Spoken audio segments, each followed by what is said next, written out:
এবং কাজী নজরুল ইসলাম কিন্তু বিয়ের পরেও দুইজন নারীর প্রেমে পড়ছে, এবং যেন তেন ভাবে প্রেমে পড়ে নাই, দুইজন নারী নিয়েই তিনি সাহিত্য লিখেছেন।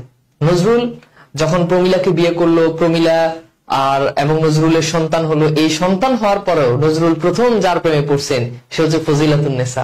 ঢাকা বিশ্ববিদ্যালয় মুসলিম নারী শিক্ষার্থী ফজিলাতুন্নেসার প্রেমে পড়ে নজরুল তার সঞ্চিত যে সাহিত্যটা ছিল এটা ফজিলাতুন্নেসাকে উৎসর্গ করতে চেয়েছে, কিন্তু ফজিলাতুন্নেসা সেটা না করে দিয়েছে। পরে নজরুল রাগ করে সেই সঞ্চিতাটা উৎসর্গ করছে রবীন্দ্রনাথ ঠাকুরকে। এরপর নজরুল আবার প্রেমে পড়ছে, শামসুন নাহারের প্রেমে পড়ছে। শামসুন নাহারের প্রেমে পড়ে নজরুলের যে সিন্ধু হিল্লোল যে সাহিত্যটা আছে এটা উৎসর্গ করছে শামসুন নাহারকে।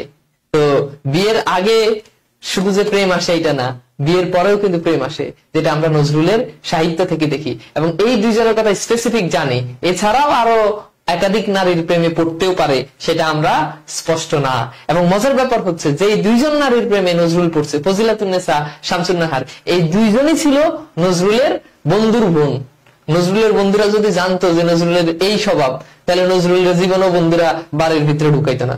তুই দাঁড়া, আমরা তোর খাবার দাবার খাওয়াই, তুই বাড়ির ভিতরে ঢুকিস না, বাইরে হয়ে যা।